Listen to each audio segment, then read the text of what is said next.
Hello my dear students, welcome to Dream Classes. आज के इस वीडियो में, आज के इस स्पेशल क्लास में आप सभी का स्वागत है। और आज हम लोग पढ़ने वाले हैं एम्पियर का परिपथीय नियम। बहुत ही इम्पॉर्टेंट और बहुत ही इंटरेस्टिंग टॉपिक आज हम लोग पढ़ने वाले हैं और ये बहुत ही हाईलाइटेड टॉपिक है, एम्पियर का परिपथीय नियम।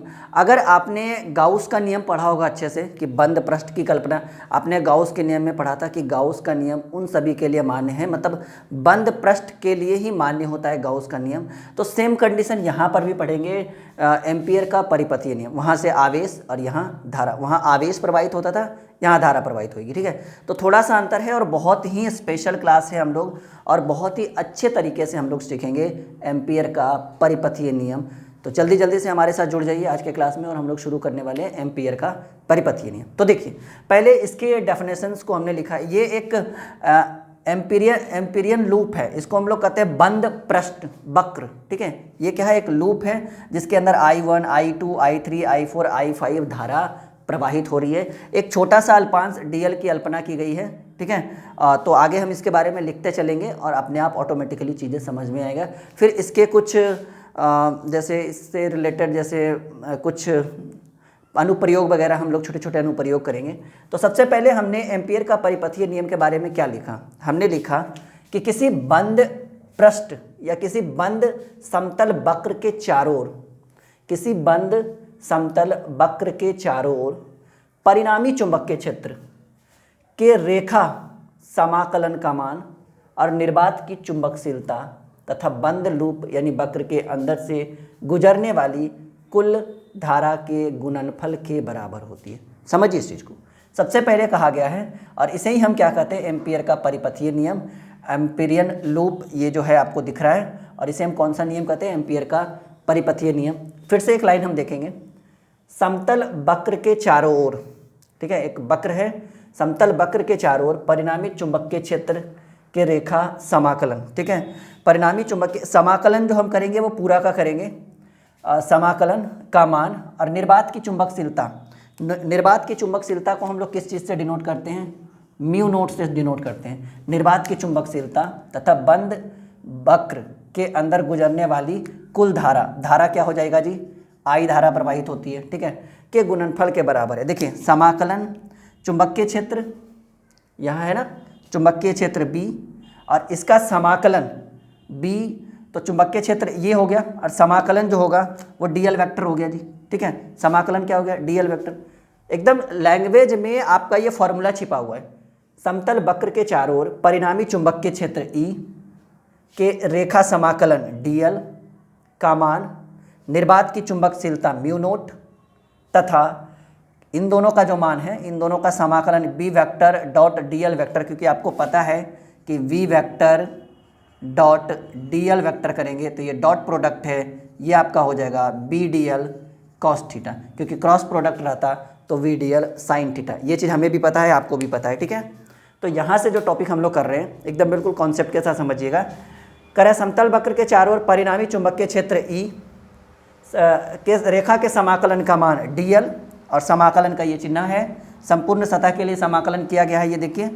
और का मान जो होगा वो निर्वात की चुंबकशीलता म्यू नोट और उससे प्रवाहित होने वाली, गुजरने वाली कुल धारा I के गुणनफल के बराबर होता है। यानी आपका जो ये फॉर्मूला बना है ये किस चीज़ का है, एम्पियर का परिपथीय नियम के लिए हम ये वाला फॉर्मूला अपनाएंगे कि समाकलन b vector dot dl vector बराबर म्यू नोट I, और ये I जो है वो नेट आवेश है।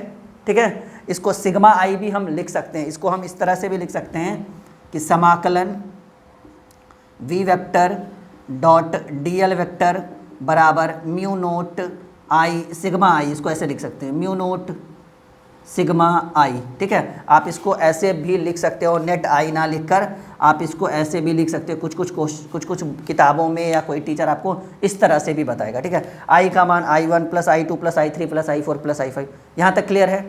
ये जो लैंग्वेज है इस फॉर्मूला में छुपा हुआ है, ये जो फॉर्मूला है ये एम्पियर के परिपथीय नियम की जो डेफिनेशन है इसमें छिपा हुआ है। नोट करिए जल्दी जल्दी से।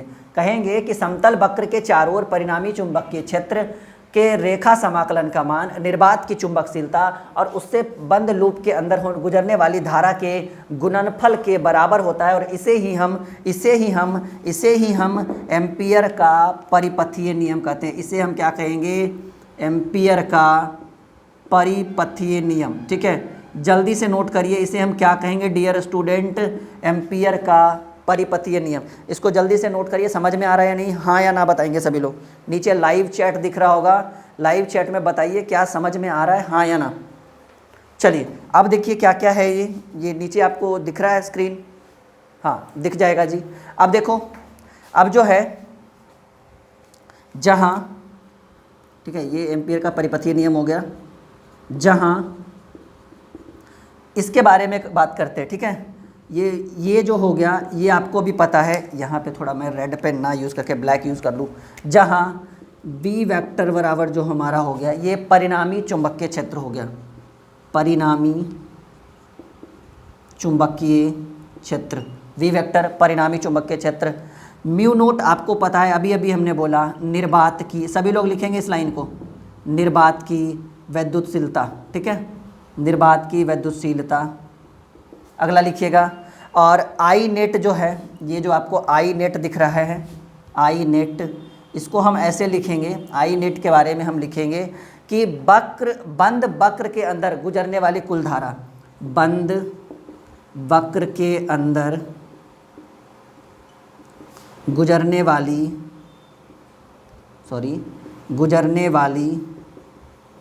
कुल धारा। सभी लोग लाइव क्लास में बिल्कुल जुड़े रहेंगे, हमारे साथ कनेक्ट रहेंगे। ठीक है, क्लियर है कि ये क्या है, बी वेक्टर क्या है। डीएल तो आपको पता है कि समाकलन होगा संपूर्ण सतह के लिए, वृत्ताकार है तो ये 2πr लास्ट में हम लोग यूज़ करेंगे। अब देखो इसको आई नेट की जो वैल्यू होगी वो क्या हो सकती है, तो आई नेट की वैल्यू अगर हम इसको यहाँ से स्टार्ट करें लिखना, ठीक है डियर स्टूडेंट, अगर हम आई नेट की वैल्यू लिखें तो आई नेट की जो वैल्यू होगी वो सभी पॉजिटिव है, कभी कभी हो सकता है ये निगेटिव रहे, तो इन तीनों को जोड़ के इन दोनों को घटा देंगे, तो आई नेट की वैल्यू सभी पॉजिटिव है। तो I1 plus I2 plus I3 plus I4 plus I5, कहीं कहीं क्या रहेगा कि हो सकता है I2 निगेटिव रहे, I5 निगेटिव रहे, तो दोनों को माइनस कर देंगे, वो कोई बड़ी बात नहीं है। ठीक है, तो अब जो है हमारा परिणामी फॉर्मूला क्या बनेगा, जो हमें आगे जो है काम देगा, वो हम कहेंगे समाकलन डी वेक्टर, ठीक है, सॉरी समाकलन B vector dot DL vector बराबर V vector dot DL vector बराबर म्यू नोट, और आई के जगह पर, आई नेट के जगह पर I1 I2 I3 ऐसे लिख देंगे, I1 plus I2 plus I3 plus I4 plus I5, और ये हमारा फॉर्मूला बन गया। हालांकि ये भी फॉर्मूला वही हुआ, आई के जगह पर बस मैंने वैल्यू रख दिया। ये हमारा आज का फॉर्मूला बन गया, और हमने एम्पियर का परिपथीय नियम के फॉर्मूले को ज्ञात कर लिया डियर स्टूडेंट। ये जो है ये आपका, या तो आप इसको भी कह सकते हो कि ये जो है ये हमारा एम्पियर का परिपथीय नियम का फॉर्मूला है। पूछेगा कि बताओ बाबू एम्पियर के परिपथीय नियम का क्या फॉर्मूला होगा, बाय चांस आपसे ऑब्जेक्टिव में पूछेगा, तो कहिएगा सर समाकलन V vector dot DL vector is equal to mu naught I1 I2 I3, अगर पॉजिटिव रहा तो पॉजिटिव सर, निगेटिव रहा तो निगेटिव, जो पॉजिटिव रहेगा वो पॉजिटिव, जो निगेटिव रहेगा वो निगेटिव। ठीक है, क्लियर है? यहाँ तक आप लोग देख लो, यहाँ तक क्लियर, किन्हीं को कोई डाउट नहीं है, ताकि हम अगला जो है अपने इसके बारे में कुछ लिखा सके। उसके बाद आज जो है इसके एक अनुप्रयोग को हम लोग क्लियर करें, क्योंकि 2 अनुप्रयोग को कर पाना बहुत संभव नहीं है, बहुत लंबा समय लग जाएगा। एक अनुप्रयोग हम लोग इसके करेंगे, कम से कम 10 से 15 मिनट की क्लास होगी अनुप्रयोग में, वो हम करेंगे। इससे रिलेटेड टॉपिक लिखिएगा, नोट नंबर पहला लिखिएगा डियर स्टूडेंट, सभी लोग लिखिएगा। नोट नंबर पहला, बात है कि एम्पियर के नियम में बंद लूप के अंदर प्रवाहित होने वाली धारा का मान अस्थायी होना चाहिए। एम्पियर के अंदर ये बातें हैं जो आपको जाननी बहुत ज़रूरी है कि एम्पियर के नियमानुसार, ऐसे लिखिएगा, एम्पियर के नियमानुसार बंद लूप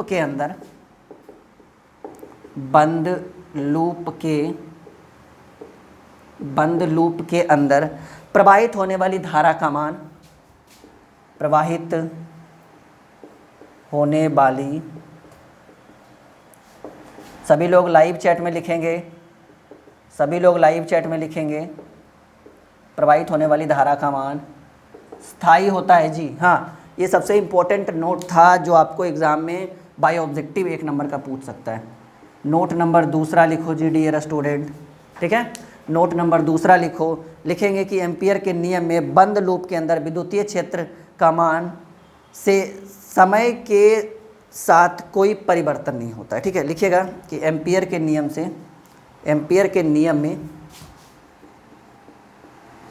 सभी लोग लिखेंगे लाइव चैट में, नीचे आपको स्क्रीन पे नीचे दिख रहा है एम्पियर के नियम में, ठीक है। एम्पियर के नियम में बंद लूप के अंदर ये इंपॉर्टेंट लाइनें हम आपको लिखवा रहे हैं। एम्पियर के नियम में बंद लूप के अंदर विद्युतीय क्षेत्र का मान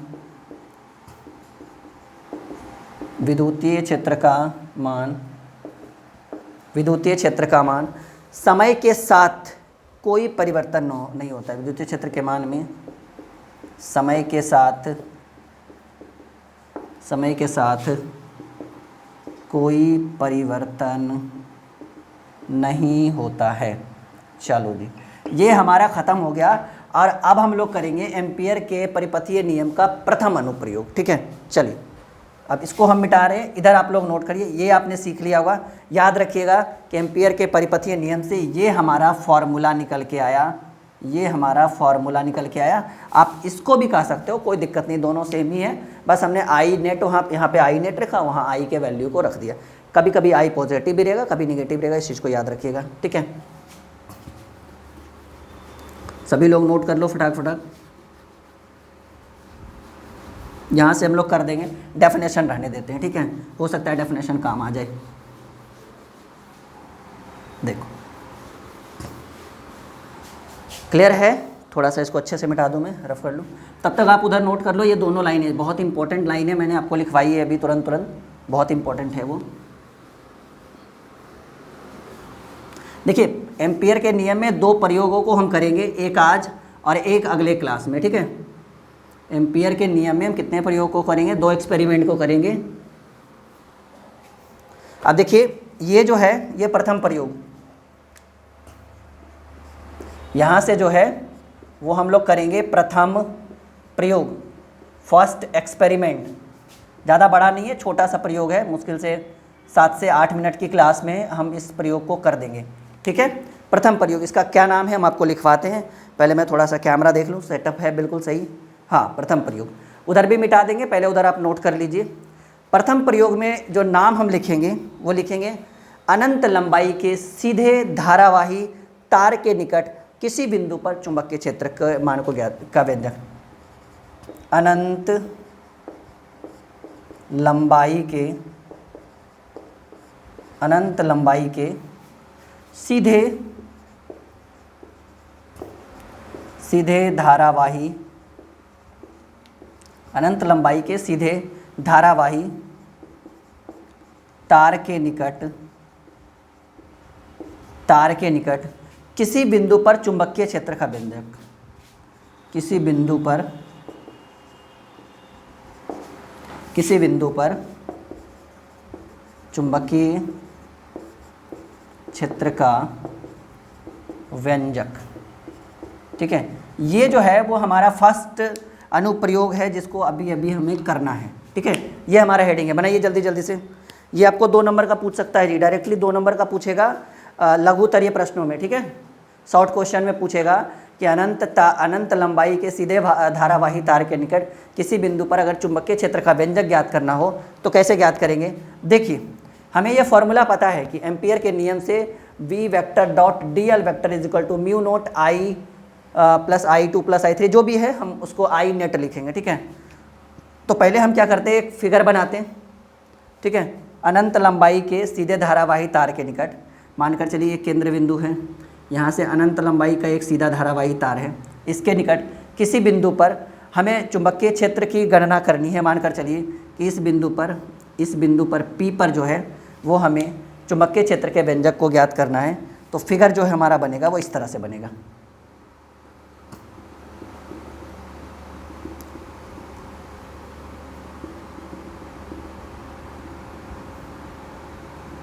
ठीक है डियर स्टूडेंट, ये हमारा फिगर बन गया इस तरह से। ठीक है, ये हमारा फिगर बन गया। अब देखिए इसकी त्रिज्या जो है केंद्र बिंदु O है। ठीक है, केंद्र बिंदु O है, R त्रिज्या है। ठीक है, त्रिज्या जो है वो R है और इसके किसी एक बिंदु पर मानकर चलिए कि यहाँ पर एक बिंदु P है जहाँ पर हमें विद्युतीय क्षेत्र की जहाँ पर हमें चुंबकीय क्षेत्र के व्यंजक को ज्ञात करना है। और यहाँ पर हम किस चीज़ की कल्पना करेंगे? डीएल अल्पांश की कल्पना करेंगे। ठीक है, तो ये हमने डीएल अल्पांश की कल्पना कर ली। यहाँ तक देख लो सभी लोग। थीटा की जो वैल्यू है वो यहाँ पर थीटा की वैल्यू जो होगी वो 0 डिग्री होगा। याद रखना इस चीज़ को कि ऐसे कंडीशन में थीटा का जो मान होता है वो 0 डिग्री होता है। त्रिज्या जो है वो कैपिटल R है, मैं बार बार बोल रहा हूँ कैपिटल R त्रिज्या है। क्लियर है? और ये क्या है? एम्पीरियन लूप है जी, बंद एम्पियर पथ है। ठीक है, ये बंद पथ है। सीधे धारावाही तार के निकट किसी बिंदु पर चुंबकीय क्षेत्र का व्यंजक ज्ञात करना है और अनंत लंबाई का धारावाही तार है। तो यहाँ पर हमने क्या कर दिया? एक छोटे से अल्पांश की कल्पना कर ली, वो अल्पांश है डीएल। ये प्रथम अनुप्रयोग है। अब हम इधर मिटाते हैं, नहीं तो थोड़ा सा यहाँ पे करते हैं। हमें जानते हैं कि एम्पियर के नियम से ऐसे लिखेंगे, थोड़ा सा वेट कर लो। ठीक है डियर स्टूडेंट, एम्पियर के नियम से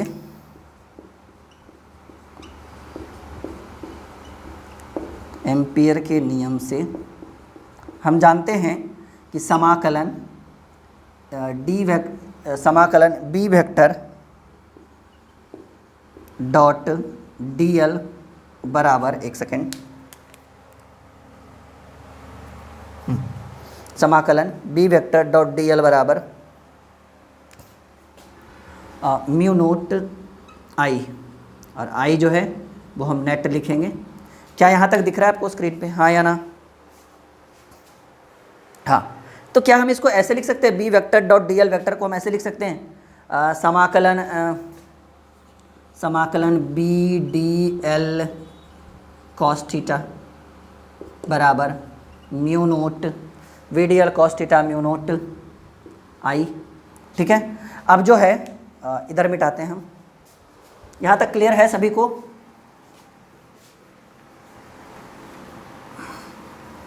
सभी लोग लाइव चैट में बताएंगे समझ में आ रहा है बिल्कुल, हाँ या ना? कॉन्सेप्ट क्लियर हो रहा है या नहीं हो रहा है?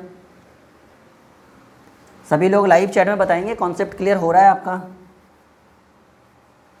चलो देखो, तो यहाँ जो है ये समाकलन B D L cos theta mu naught I. ठीक है, आई जो है वो हमारा नेट आवेश है।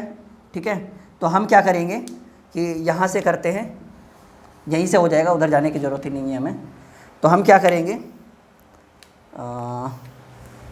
चलते हैं ऊपर, नहीं तो फिर दिक्कत हो जाएगा।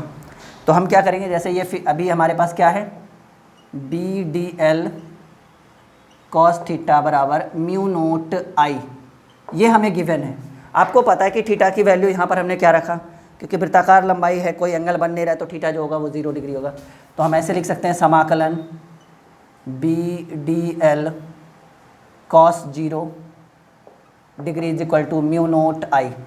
साइन 0 का मान 0, लेकिन कॉस 0 का मान 1 होता है। तो हम लोग सीधे कर देंगे समाकलन बी डी एल बराबर म्यू नोट आई। ठीक है, समाकलन बी डी एल बराबर म्यू नोट आई। अब जो है बी को आगे कर देंगे। अब समाकलन किसका हो जाएगा, डी एल का म्यू नोट आई करना है यहाँ पे, म्यू नोट आई।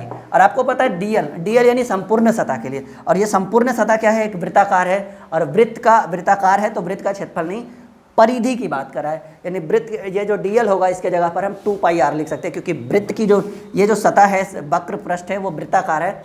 तो वक्र पृष्ठ वृत्ताकार है, तो इस कारण से इसका जो होगा डीएल का समाकलन जो होगा वो वृत्त की परिधि होगा, यानी हम डायरेक्टली यहाँ पे 2πr लिख सकते हैं।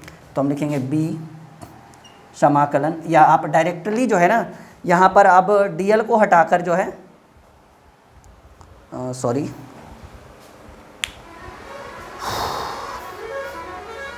एक सेकेंड, हाँ, अब जो है हम डायरेक्टली इसके जगह पर जो है ना वो b इंटू, जैसे हम इसका मान ऐसे लिख सकते हैं, समाकलन dl is equal to 2πr, हम ऐसे लिख सकते हैं, कोई दिक्कत नहीं है, ठीक है। समाकलन dl is equal to 2πr और इसके मान को डायरेक्टली यहाँ पर रख देंगे b इंटू 2πr बराबर म्यू नोट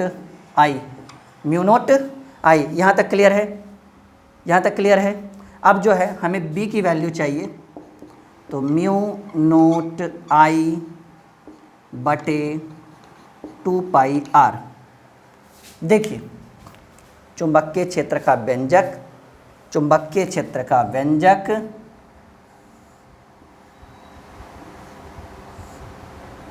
ये रहा आपका b बराबर म्यू नोट आई बटे 2πr, ठीक है। ये हमारा फॉर्मूला बन के रेडी हो गया और ये प्रथम अनुप्रयोग भी सफल हो गया इस तरह से, ठीक है। पूछेगा कि क्या आंसर होगा जी, तो ये आप बताओगे कि सर इसका ये आंसर होगा।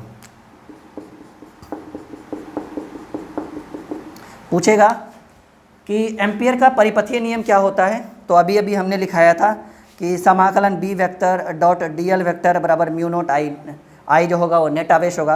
अगर आपसे पूछेगा कि अनंत लंबाई के सीधे धारावाही तार के निकट किसी बिंदु पर चुंबकीय क्षेत्र का मान, तो कहेंगे सर चुंबकीय क्षेत्र b is equal to mu naught I बटे 2πr। ये भी एक नंबर ऑब्जेक्टिव में पूछ सकता है, ये भी एक नंबर ऑब्जेक्टिव में पूछ सकता है। हो सकता है कि ये जो है प्रथम अनुप्रयोग आपको 2 नंबर में शॉर्ट क्वेश्चन में दे दे, 2 नंबर वाले क्वेश्चन में, तो बिल्कुल भी इग्नोर नहीं करिएगा। और फिलहाल हमारा ये 2 टॉपिक आज के क्लास में क्लियर होता है, छोटे छोटे टॉपिक्स थे बट क्लियर हो गया। कल जो है हम एम्पियर के परिपथीय नियम का दूसरा अनुप्रयोग सीखेंगे परिनालिका से रिलेटेड, ठीक है। तो वो कल की क्लास है, काफ़ी लंबा होगा, लगभग में आधे घंटे की क्लास कल फिर से होगी, ठीक है। फिलहाल आप इसको करिए, उम्मीद है कि समझ में आया होगा। Like share and subscribe channel को जरूर करिएगा अगर आपने हमारे चैनल को सब्सक्राइब नहीं किया। ड्रीम क्लासेस का ऐप प्ले स्टोर से डाउनलोड करिए और कंटिन्यू वहाँ से अपने पसंदीदा कोर्सेज़ को ज्वाइन करिए। 10th 11th 12th नीट सभी की तैयारी होती है वहाँ पे, कोर्स ज्वाइन करिए और कंटिन्यू पढ़ना शुरू कर दीजिए। Okay dear student, bye bye, take care, good night, sweet dream. हंसते रहिए, मुस्कुराते रहिए, आसपास सफाई बना के रखिए और सफलताओं की ओर बढ़ते रहिए।